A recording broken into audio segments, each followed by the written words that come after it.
In the Taiwan Strait, power can change hands without a single shot. This narrow corridor, wedged between the world's second largest economy and a self-ruled democracy, moves everything from crude oil to cloud servers. It's the conveyor belt of Asia, and in 2025, Beijing has been testing how tightly it can squeeze that belt, not with an invasion, but with something subtler, a rolling blockade. In the spring, China ran 2 days of encirclement drills, warships to the north, south, and east, bombers and fighters stitching arcs around the island. The message was simple: we can surround you at will. Taipei scrambled ships and jets, turned on missile batteries, and called it what it was, a rehearsal in coercion. But a modern blockade doesn't start with battleships. It starts with boredom and paperwork. It looks like gray zone pressure that never quite crosses the line into war. Coast Guard boardings near frontline islands, clusters of militia trawlers loitering inside no-go zones, temporary safety areas, announced at short notice that just happened to sit across busy lanes. It looks like underwater accidents that mysteriously cut internet cables and then happen again. And it looks like your phone still works, but shipping schedules slip. Insurers raise premiums, and after a few tense days, companies quietly start to root around the problem.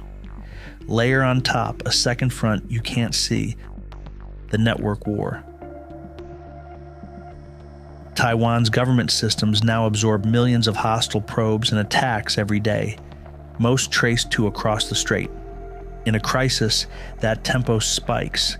Logistics platforms lag. Airport screens glitch.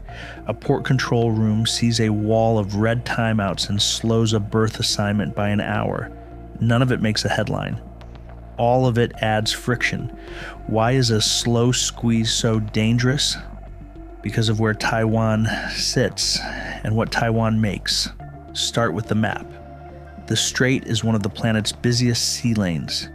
In a normal week, you'll see a river of container ships and tankers threading the channel, hugging a traffic separation scheme that works because everyone agrees to pretend the water is boring. Disrupt that rhythm, even briefly, and factories in Japan, Korea, and Southeast Asia feel the echo. Shipping detours add days, costs jump, inventories thin, then add the chip choke point. Taiwan manufactures the overwhelming majority of the world's most advanced semiconductors, the tiny logic at the center of smartphones, servers, missiles, cars, and AI accelerators.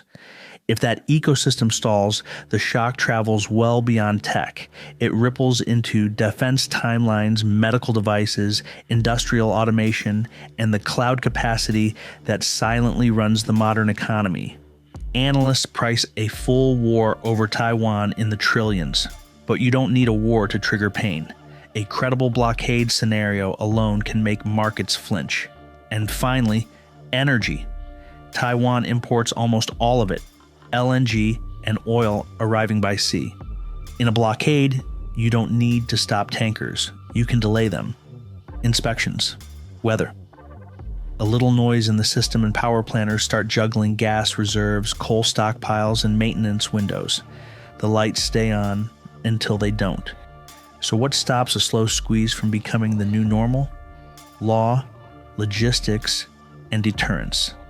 Under the UN Convention on the Law of the Sea, straits used for international navigation are open to transit passage. Ships and aircraft, civilian and military, have a right to pass. That's the default setting. But if a crisis escalates into armed conflict, a different rule book snaps on: the law of naval warfare. There, a declared blockade has strict conditions. Among them, it must be effective, not symbolic. It cannot starve civilians, and it must allow humanitarian relief.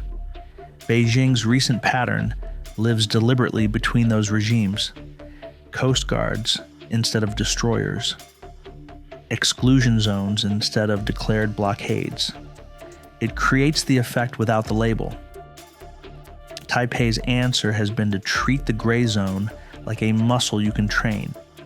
Each summer, the Han Kuang exercises pull the whole system through a stress test, fight through a blockade, disperse command, keep runways usable after missile strikes, and critically, keep power flowing to the industrial heart. You'll see reserve units practicing rapid bridge denial and urban defense. You'll also see very uncinematic drills, poor throughput under cyber attack, a cable repair ship escorted by the Coast Guard, data center operators testing generator start sequences at 3 a.m. The point is resilience by rehearsal. The other adaptation is industrial. The island's fabs and suppliers game out outage trees the way airlines game out storms. Upstream chemicals are stockpiled. Critical gases are dual-sourced. Process recipes have warm idle modes to ride out short disruptions without scrapping entire lots. It's not perfect. Chips are unforgiving, but it's better than pretending the risk doesn't exist. Allies are sending signals of their own, not with statements, but with hulls. U.S., Japanese, Australian, Canadian, and other partner vessels have transited the strait in mixed formations, asserting that it's an international waterway. Every passage is a floating legal brief that says transit is normal.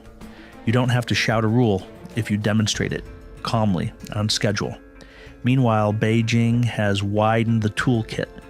Tariff snapbacks on Taiwanese exports, informal bans that suddenly bite pineapples or grouper or chemicals, pressure campaigns against Taiwanese companies with factories in China, and quietly the spread of administrative delay as a weapon.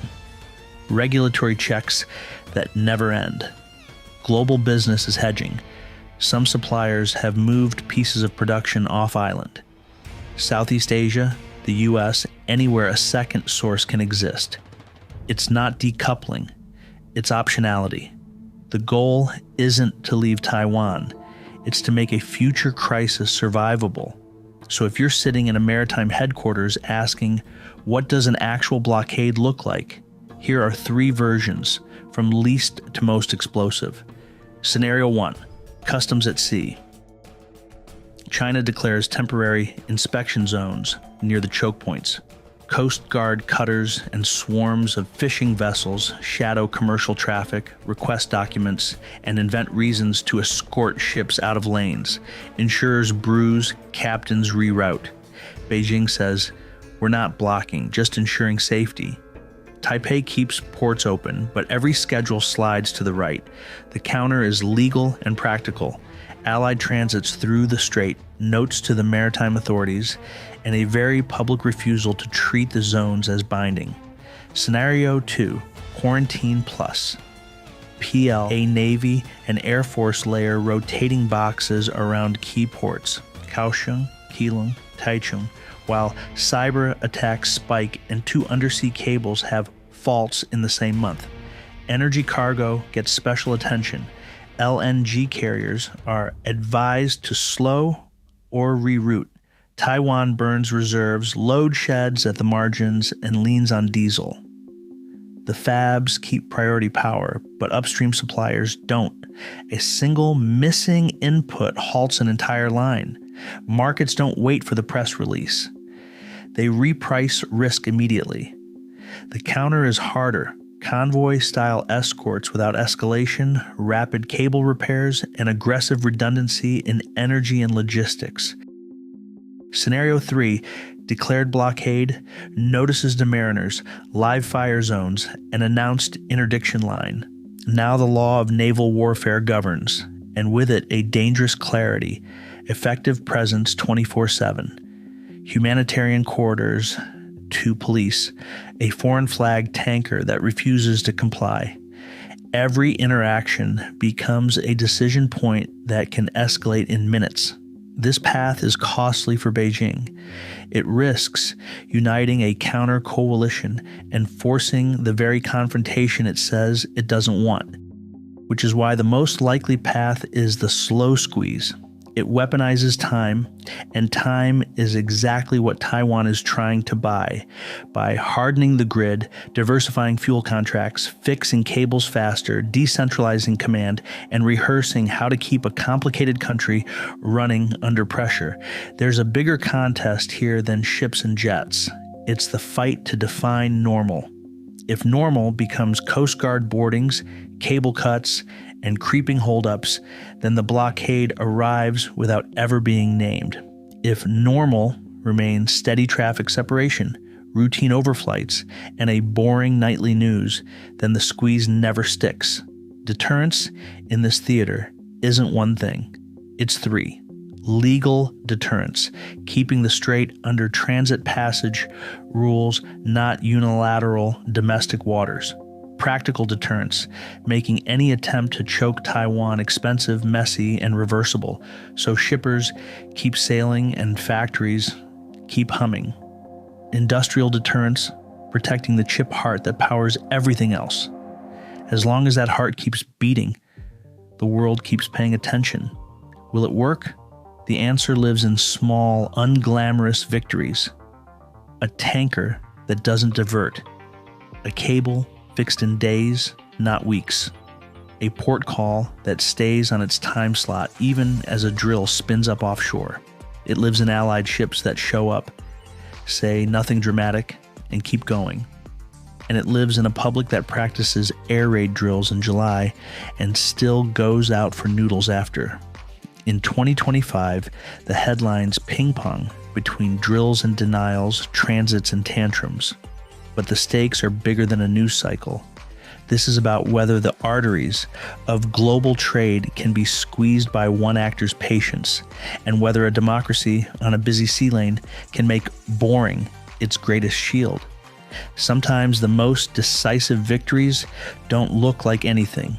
Ships sail, data flows, power stays on. The world keeps moving through the strait, not around it.